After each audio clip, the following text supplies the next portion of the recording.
কর্তৃপক্ষের কাছে এটা আমরা আবেদন জানাবো, জোর আবেদন জানাবো যে দ্বিমুখী শিক্ষা ব্যবস্থাটাকে একমুখী করার প্রয়াস নেন, উদ্যোগ হাতে নেন। প্রয়োজনে আমাদেরকে কাজে লাগান, আমরা আপনাদেরকে সার্ভিস দেবো ইনশাআল্লাহ। আমাকে 3 বছর সময় দেন, ইনশাআল্লাহ একদম প্লে গ্রুপ থেকে ক্লাস 10 পর্যন্ত পুরো সিলেবাস চেঞ্জ করে দিতে পারবো ইনশাআল্লাহ। আমার ছেলে বাংলা, ইংরেজি, অঙ্কের সাথে আরবিও শিখবে ইনশাআল্লাহ। 3 বছর লাগবে না ইনশাআল্লাহ, পুরো দেশের সিলেবাস চেঞ্জ করে দিতে পারবো ইনশাআল্লাহ। আমাদের মাথায় কি গোবর আছে করছেন নাকি?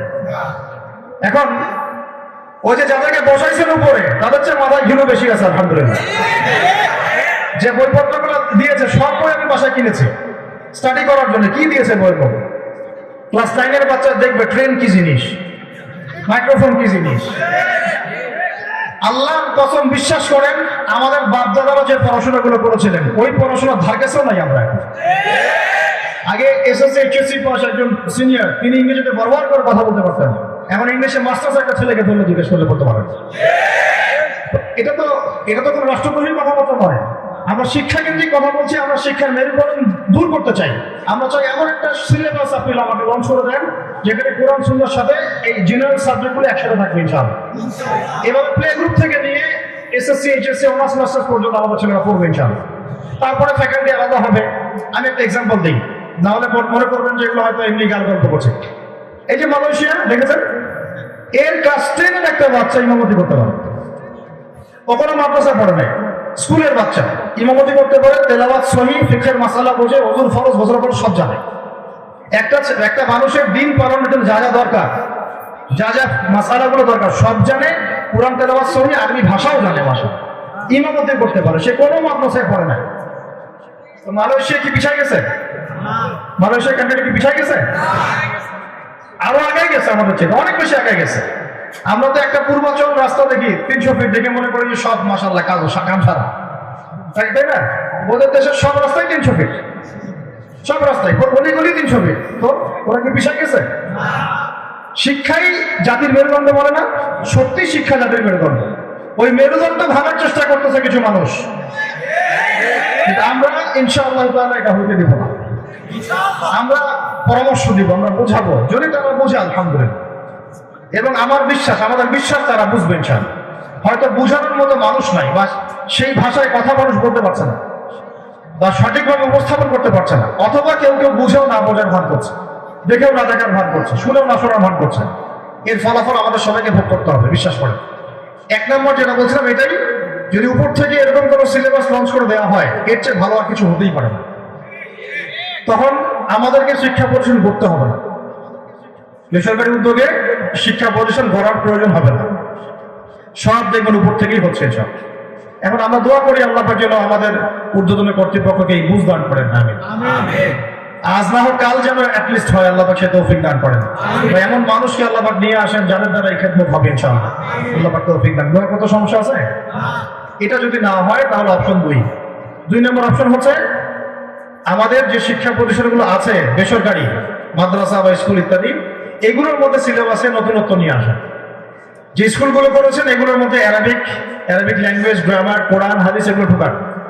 আর যে মাদ্রাসাগুলো করেছেন এখানেও ক্ষেত্র বিশেষে কিছু জেনারেল সাবজেক্ট ঢুকিয়ে আমাদের মাদ্রাসার ভাইদেরকেও জেনারেল শিক্ষায় কিছুটা শিক্ষিত করার চেষ্টা করেন। তখন দেখবেন ইনশাআল্লাহ সমস্যা সলভ হতে পারে। আরেকটা অপশন, 2 নম্বর অপশনটা, জেনারেল সাবজেক্ট থেকে যারা আসেন তারা হয়তো মেনে নেবেন, কিন্তু কিছু মাদ্রাসা হয়তো মানবেন না, আমি জানি।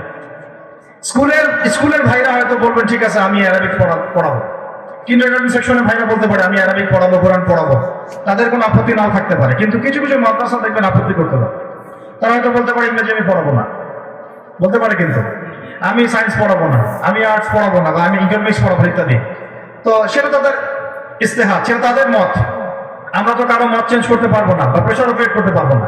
তাহলে অপশন 3 হচ্ছে, আপনারা ব্যক্তিগত উদ্যোগে নতুন প্রতিষ্ঠান গড়ে তোলেন, আপনাদের জায়গায় আপনাদের অর্থ দিয়ে নতুন বেসরকারি কিছু প্রতিষ্ঠান গড়ে তোলেন, হোক মাদ্রাসা অথবা স্কুল অথবা কলেজ, এবং সেখানে আপনারা এই দ্বিমুখী সিলেবাসটাকে একমুখী করার চেষ্টা করেন। যদি এটা করতে পারেন, এখন না হোক আগামী 20 বছর পরে এই যে বাচ্চাগুলোকে দেখছেন যে বেলুন নিয়ে খেলা করছে বাচ্চাগুলো, এই বাচ্চাগুলোর বয়স যখন 20 বছর হবে, ওরা দেখবেন বাইতুল মুকাদ্দাস জয় করছেন। এছাড়া আপনি পারবেন না, আমার কথা বিশ্বাস করে, এছাড়া আপনি পারবেন। আর ইসলামের পরিবর্তন হুট করে একদিনে আসে না, একটা সময় ধরে কাজ করতে হয়, আস্তে আস্তে আস্তে আস্তে পরিবর্তন আসে। এই ইসরায়েল যে এখন সারা বিশ্বকে শাসন করার চেষ্টা করছে, এই একদিনে এই জায়গায় আসে নাই, বিগত 100 বছর মেহনত করেছে এই জায়গায় আসার জন্য। ওকে সাহায্য করেছে পশ্চিমারা, ওকে সাহায্য করেছে আরবের মুনাফিকরা, তারপরে এদিকের ইউনাইটেড স্টেটস, এরা ওকে সাহায্য করে এই জায়গায় নিয়ে আসছে। কিন্তু ও কিন্তু মেহনত কম করে নাই। ওদের দেশের প্রত্যেকটা সদস্যকে কমসে কম 1 থেকে 2 বছর মিলিটারি প্রশিক্ষণ দেওয়া হয়। আমাদের কয়জনকে দেওয়া হয়? ওই লাঠি সোটা নিয়ে এই পর্যন্তই, একটা দাপাড়ি আসে উল্টা পাশে লোক দিবে।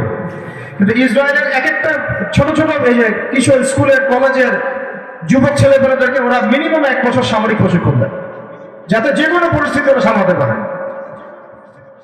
আমাদের যেটা সুন্নত এটা ওরা নিয়ে নিছে এখন।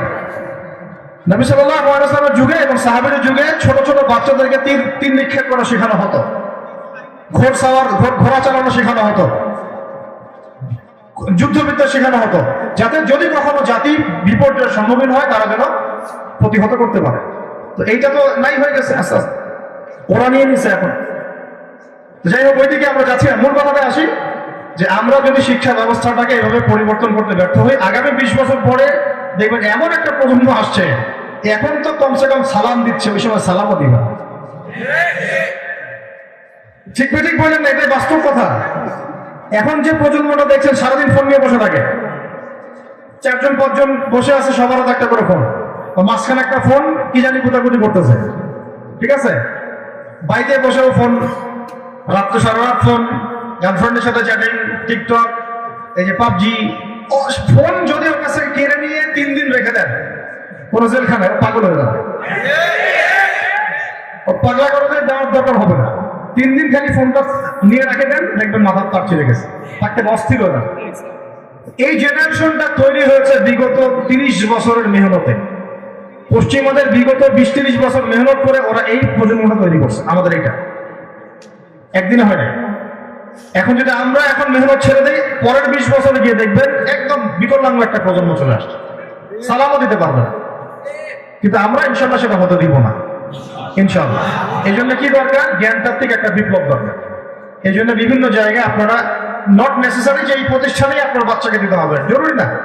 আপনি প্রতিষ্ঠান গড়ে তোলেন, আপনার জায়গায় আপনি ওয়াকফ করেন, আপনার অর্থ আপনি ব্যয় করেন, বা আপনার প্রতিষ্ঠান গড়া আছে ওইখানে সিলেবাসে কারেকশন নিয়ে আসেন, টিচারদেরকে প্রশিক্ষিত করেন। আর আমরা তো উপরের লেভেলে আবেদন জানালাম যে তারা যেন এটাকে পরিবর্তন করার সৎ সাহস এবং সৎ উদ্যোগ দেখায়। আল্লাহ পাক তৌফিক দান করেন, আমিন। এইভাবে যদি আপনারা সবাই মিলে মাঠে নামেন শিক্ষা ব্যবস্থাকে পরিবর্তন করার জন্য, ইনশাল্লাহ 20 বছর লাগবে না, 10 বছরে ফলাফল পাওয়া যাবে ইনশাল্লাহ। এটাকে আমরা চাই না? এই যে আমি দেখালাম নবী সাল্লাল্লাহু আলাইহি ওয়াসাল্লাম 23 বছর মেহনত করে দিন প্রতিষ্ঠা করেছেন। তার প্রথম ওহীটা কি ছিল ভাই? কি কেন্দ্রিক? ওই পড়াশোনা কেন্দ্রিক। ওই ইলম তিনি নিজে আল্লাহর পক্ষ থেকে ইলম পেয়েছেন, সেই ইলমটা সাহাবীদের মধ্যে ছড়িয়ে দিয়েছেন, বুঝতে পারছেন? তারপর সাহাবীদেরকে কোরআন শিখিয়েছেন, হাদিস শিখিয়েছেন, মাসালা শিখিয়েছেন। যখন যেই সমস্যা এসেছে তিনি সমাধান দিয়েছেন। এই সমাধানটা তিনি কোরআন হাদিস থেকে দিয়েছেন, আল্লাহর ওহী থেকে দিয়েছেন। এইভাবে যখন একটা জাতি গঠন হয়েছে, এই জাতি দাওয়াতের মেহনত করেছে, তখন সমাজে কনফ্লিক্ট হয়েছে, এক পর্যায়ে হিজরত করতে হয়েছে, তারপর ইসলামিক রাষ্ট্র কায়েম হয়েছে। তো প্রত্যেকটা জায়গায় দেখবেন জ্ঞান থেকে শুরু হয়েছে। আল্লাহ পাক আমাদের সবাইকে ইলমের চর্চা করার তৌফিক দান করেন। এখন কোরআনের 2টা আয়াত আগে শোনেন। আল্লাহ পাক বলেছেন সূরা মুহাম্মাদের মধ্যে যে তোমরা আল্লাহর সাহায্য চাও, ঠিক আছে, তাহলে একটা শর্ত শোনো, ইন তানসুরুল্লাহ ইয়ানসুরুকুম। তোমরা যদি আল্লাহকে সাহায্য করো, আল্লাহ তবে তোমাদেরকে সাহায্য করবে। তোমরা যদি আল্লাহকে সাহায্য করো মানে তোমরা যদি আল্লাহর দ্বীনকে সাহায্য করো, তবেই আল্লাহ তোমাদেরকে সাহায্য করবেন। ওই মুসাব্বিত আকদামাকুম, তোমাদের পা আল্লাহ পাক শক্ত করে রাখবেন। আমরা আল্লাহর সাহায্য চাই না? তাহলে আমাদেরকে আল্লাহ বলছেন আল্লাহকে সাহায্য করতে মানে আল্লাহর দ্বীনকে সাহায্য করতে। তো আল্লাহর দ্বীনকে সাহায্য করা মানে কি? আল্লাহর দ্বীনকে সাহায্য করা মানে প্রথমে জ্ঞানতাত্ত্বিক বিপ্লব করা। সেই ওই যে 10টা পয়েন্টের কথা বলেছে, জ্ঞানতাত্ত্বিক বিপ্লব করে 1। 2 নম্বর হচ্ছে ওই জ্ঞান অনুযায়ী আমল করতে হবে আমাদেরকে, আল্লাহ পাক তৌফিক দান করেন। তারপরে ওই জ্ঞানের যে আলোটা এটা সবার ঘরে ঘরে ছড়াই দিতে হবে, আল্লাহ পাক তৌফিক দান করেন। তারপরে ওই জ্ঞান অনুযায়ী, ওই ইলম অনুযায়ী আমার পরিবারটাকে ঠিক করতে হবে, আল্লাহ পাক তৌফিক দান করেন। তারপরে আমাদের সন্তানদেরকে গড়ে তুলতে হবে, 5 নম্বর। 6 নম্বরে ওই জ্ঞান অনুযায়ী আমাদের অর্থনীতি চালাতে হবে, কথা বুঝতে পারছেন? তারপরে ওই জ্ঞান অনুযায়ী, ওই কোরআন সুন্নাহর ওহী অনুযায়ী আমাদের সমাজ করতে হবে, তারপরে রাষ্ট্র করতে হবে, তারপরে ওই বিশ্বের জায়গায় আমরা যাবো ইনশাআল্লাহ। এভাবে আস্তে আস্তে ক্রমবিন্যাস থাকবে। এখন আল্লাহ পাক বলছেন তোমরা আমার দিনকে সাহায্য করো, আমি তোমাদেরকে সাহায্য করবো। যদি না করো তাহলে কি হবে শুনো। আল্লাহ পাক বলছেন ওয়াইন তাতাওয়াল্লাও, তোমরা যদি মুখ ফিরায় নাও